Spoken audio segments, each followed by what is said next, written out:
नमस्कार। आज के है वीडियो में हम बात करने वाले हैं लीडरशिप और इन्फ्लुएंस के बारे में। हम सब कहीं ना कहीं चाहते हैं कि हमारा जो इन्फ्लुएंस का दायरा है वो बढ़े, लेकिन उसके लिए कुछ बुनियादी बातें बहुत ज़रूरी हैं। और जब भी बात होती है लोगों की लीडरशिप या फिर इन्फ्लुएंस करने की, हमें कुछ बातें बहुत ज़्यादा समझनी चाहिए लोगों के बिहेवियर के बारे में, या उनके बिलीफ के बारे में, या उनको लीड करने के बारे में। सो मैं आपको पहले एक कहानी सुनाना चाहता हूँ। कहानी कुछ ऐसी है कि इंडियन ओशन में एक छोटा सा आइलैंड था, और उस आइलैंड में एक गांव था जहां पे एक सदियों से कुछ ट्राइबल्स रहा करते थे। यूं तो वो एक आइसोलेटेड आइलैंड था, लेकिन फिर भी बाहरी दुनिया से लोग आते जाते, कभी वो बाहर जाते, लोग उनके आइलैंड पर आते, और अपनी खाने पीने की ज़रूरतों के लिए वो पूरी तरीके से डिपेंडेंट थे वहाँ के जंगलों पर और समुद्र पर। एक ऐसा समय आया कि जब वहाँ पे भुखमरी फैल गई। भुखमरी फैलने का सबसे बड़ा कारण था कि लोगों ने खेती बाड़ी करना छोड़ दिया, और उनके अंदर एक अलग तरह का डर पैदा हो गया कि उनके खेतों पर किसी ड्रैगन का कब्जा है। कुछ समय बाद वहाँ पे एक रिसर्चर आया। वो शायद एंथ्रोपोलॉजी के रिसर्चर था, और उसने जो है कि वहाँ के ट्राइबल्स के ऊपर स्टडी करना चाहता था। तो उसने कहा कि मैं यहाँ आया हूँ, मैं कुछ दिन आपके साथ रहना चाहता हूँ। तो इंतज़ामात के बारे में बात करने लगा, तो बोला कि अभी खाने पीने का यहाँ पे कैसे क्या है। तो लोगों ने उस रिसर्चर को ये बताया कि वहाँ पे खाने पीने की बहुत दिक्कत है, पूरे गांव में भुखमरी फैली हुई है, क्योंकि गांव वालों के खेतों पे, उन ट्राइबल्स के खेतों पर ड्रैगन ने कब्जा कर लिया है, और कोई भी आदमी उस ड्रैगन से लड़ना नहीं चाहता, उन ड्रैगन्स की फौज से कोई लड़ना नहीं चाहता, इसलिए वो सब खेती बाड़ी छोड़ दिए हैं। वो रिसर्चर पढ़ा लिखा आदमी था, उसने कहा कि ड्रैगन जैसी चीजें तो सिर्फ दंत कथाओं में पाई जाती हैं, मुझे लगता है कि ये कुछ और है जिसको लेकर ये लोग डरे हुए हैं, देखता हूँ कि मैं क्या कर सकता हूँ। उसने कहा कि अरे आप चिंता मत करो, ड्रैगन को तो मैं एकदम यूं निपट लूंगा, आप परेशान मत हो। गाँव वाले बहुत खुश हुए। उन्होंने सोचा कि चलो यार, कोई तो आया जो हमारी प्रॉब्लम को सॉल्व करेगा। तो उसने पूछा कि आपके खेत कहाँ हैं? बोला उत्तर दिशा की तरफ हमारे खेत हैं। वो उत्तर दिशा की तरफ चल दिया। वहां जाके देखा उसने तो बड़े बड़े तरबूज, धारीदार हरे तरबूज, खूब विशाल तरबूज खेतों में लगे हुए थे। वहां तो कोई ड्रैगन उसे नजर नहीं आया।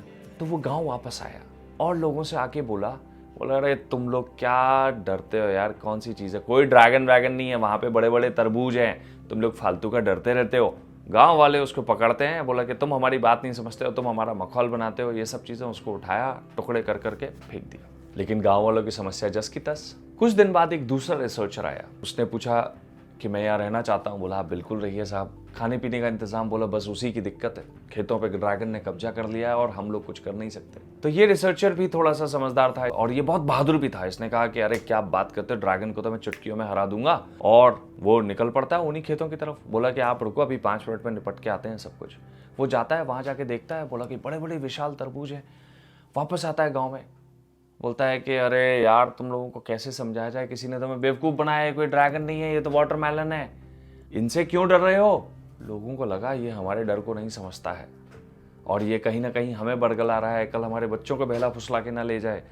और वो सब मिलकर उसको मार के टुकड़े करके फेंक देते हैं। अब हालतें कुछ ऐसी हो गई कि वहाँ पे भुखमरी इस कदर बढ़ गई कि हालतें बहुत ज़्यादा, लोग बीमार ज़्यादा पड़ने लगे, लोगों के खाने पीने की दिक्कतें, समुद्र में भी लोग जाने से डरने लगे, और एक डर का जो साया था वो पूरे गांव, पूरे ट्राइबल कम्युनिटी पर मंडराने लगा। कुछ दिन बाद वहाँ पर एक और रिसर्चर आया।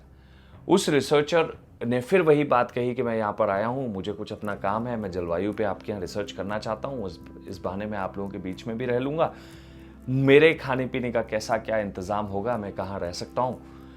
गांव वालों ने कहा कि देखिए भैया, खाने पीने का हम कुछ नहीं कह सकते, हमारे खेतों पर ड्रैगन ने कब्जा कर रखा है, बहुत बुरा हाल है। जब वो खेतों में जाता है तो वो वही पाता है कि बड़े बड़े विशाल वाटरमेलन हैं जो उन खेतों में फैले हुए हैं, और खेती में कुछ और दिखाई नहीं देता, सिर्फ वाटरमेलन, जहां नजर जाती है वाटरमेलन। वो वहां थोड़ी देर बैठता है, देखता है, मिट्टी को हाथ में लेता है, सूंघता है, बाकी चीजें समझने की कोशिश करता है। तो उसे समझ में आता है कि वहाँ की जो मिट्टी है वो इतनी उपजाऊ है वाटरमेलन्स के लिए कि वाटरमेलन्स ऑटोमेटिकली वहाँ पे ग्रो करते हैं, और बहुत अच्छे तरीके से ग्रो करते हैं। लेकिन वो एक बात ये सोचता है कि ये लोग इससे इतने डरे हुए हैं, इनको इस तरीके से सॉल्व नहीं किया जा सकता। तो वो वापस आता है गाँव में। गाँव वाले उसकी राह देख रहे होते हैं, उसको पेड़ के नीचे बिठाते हैं, पूछते हैं, बोले कि क्या तुमने ड्रैगन को मार दिया। वो बोलता है कि नहीं, मैंने ड्रैगन को अभी नहीं मारा है, लेकिन मैं उसे मार सकता हूँ। तो गांव वाले कहते हैं, बोला कि अरे साहब, जितना आप कर सकते हैं आप करिए, प्लीज़ हमें ऐसे बचाइए ड्रैगन से, जो है ना कि हमें मुक्ति दिलाइए बस। वो कहता है मैं मार तो सकता हूँ उसको, लेकिन मुझे आपकी मदद चाहिए होगी। तो गांव वाले बोलते हैं आपको क्या चाहिए वो बताइए। बोला कि आज से 3 दिन बाद हम ड्रैगन को मारेंगे, लेकिन मुझे एक बड़ी मजबूत तलवार चाहिए। तो एक बड़ी मजबूत तलवार बनाई जाती है उसके लिए, बहुत ही शानदार हैवी तलवार बनाई जाती है। 3 दिन बाद रात के 12 बजे वो खेतों की तरफ वापस जाता है और खेतों में जाके वहाँ पे पूरा हीरोइक साउंड मारता है, बोले बू बुश भा भा, इधर कभी चीथड़े उड़ा देता है। खून से लथपथ, मतलब लाल रंग से लथपथ, वो खेतों से बाहर निकल के आता है पूरे 2 घंटे बाद। और आने के बाद वो अपनी शमशीर तलवार को वहाँ पे रखता है, गाँव वालों से कहता है कि मैंने मार दिया तुम्हारा ड्रैगन। गाँव वाले बहुत खुश होते हैं, वो उनको लेके जाता है दिखाने के लिए कि देखो मैंने ड्रैगन का क्या हश्र किया। पूरा खेत लाल लाल पड़ा हुआ है, गांव वाले खुशी से नाच उठते हैं। लेकिन वो फैसला करता है कि वो उस गांव में वो कुछ महीने और रहेगा और वहां पे गांव वालों को खेती करना सिखाता है कि वाटरमेलन की खेती कैसे की जाती है। तो दोस्तों, आपको 3 रिसर्चर्स में से इसका मेथड बहुत ज्यादा अपील किया होगा। आई एम श्योर कि जब भी हम कभी लोगों को लीड करने की बात करते हैं या इन्फ्लुएंस करने की बात करते हैं, कभी भी हम उनका जो बिलीफ है उसको चैलेंज नहीं करना चाहिए, उसका मजाक नहीं बनाना चाहिए। लोगों के बिलीफ बहुत एब्सर्ड हो सकते हैं, इलॉजिकल हो सकते हैं, लेकिन शायद जब हम उन्हें अटैक करते हैं सामने से तो वो और ज्यादा डिफेंसिव हो जाते हैं या अग्रेसिव होते हैं, जैसे कि हमारी कहानी में हुआ। So the most important thing is to respect people's belief, no matter how absurd and illogical they sounds और दे सीम्स। लेकिन हम कैसे लोगों के बिलीफ का रेस्पेक्ट करें? How do we respect people's belief? The first thing that we can do is to listen their stories non judgmentally. और even अगर आप कुछ कंक्लूजन आपके दिमाग में बन रहे हैं तो थोड़ा सा उन कंक्लूजन्स को साइड में रखें, टेक टाइम और थोड़ा और सुने और उनके स्टोरी के अंदर भीतर घुसें before you jump on to the conclusions. So थोड़ा सा इंतजार करना चाहिए हमें किसी भी जजमेंट को पास करने से पहले, पूरी कहानी को समझने से पहले, क्योंकि लोग आपके साथ सिर्फ तभी आएंगे जब वो ये मानेंगे कि ये इंसान हमें पूरी तरीके से समझता है।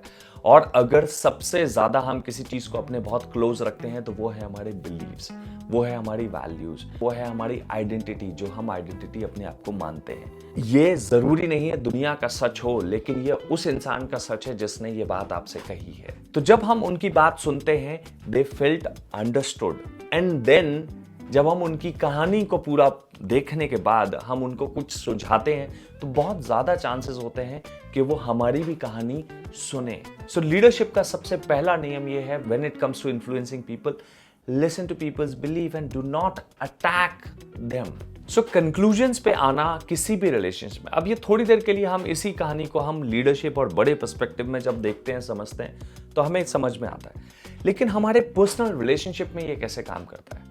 हमारे पर्सनल रिलेशनशिप में कॉन्फ्लिक्ट का सबसे बड़ा रीजन ये है when people do not feel कि ये हमें समझते हैं। और कई बार हम अपनी थोड़ी सी कहानी को सुनते हैं लेकिन बहुत ज्यादा अपनी तरफ से कंक्लूजन ऐड कर देते हैं। होता है ना कई बार कि किसी ने कहा कि आज आप लेट हो गए, तो क्या आप हमेशा ही लेट होते हैं? और आपके लेट होने की वजह यह है कि आप सीरियस नहीं हैं, आप हमें चाहते नहीं हैं, या आपके लिए हमारे समय की कदर नहीं है, या बहुत सारी चीजें हो सकती हैं। और कई बार ऐसा भी देखा गया है कि लोग एक दूसरे की बात सुनते हैं समझने के लिए नहीं, बल्कि काउंटर जवाब देने के लिए, जो कि बहुत ही बैड प्रैक्टिस है, बहुत ही डेंजरस प्रैक्टिस है। क्योंकि इसमें जब हम पूरी तरीके से हम लोगों की बात सुनेंगे नहीं, which is like you need to listen to people actively and completely.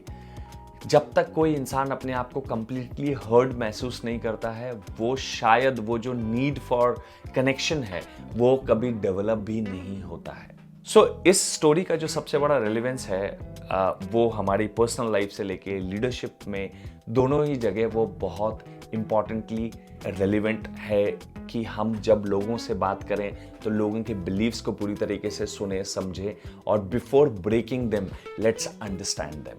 तो किसी की कहानी को पूरी तरीके से खारिज करने से पहले उसे थोड़ा सा जी कर देख लेते हैं, क्योंकि शायद उसमें हमें भी बहुत कुछ सीखने को मिलेगा उस इंसान के बारे में। The lesson that we get from this video is respect people's point of view, no matter how illogical it is or how illogical it seems. Before you suggest them something else, build a rapport with them. That's the lesson that this story is trying to teach. Thank you so much for watching this. If you like the video, please like, comment and subscribe to the channel. I am new to YouTube. I'm also trying to build a lot of content. And if you have any feedback for me so that I can improve my content, please do write to me in email. I'll be happy to include your suggestions. And what else? Do support me. Thank you so much.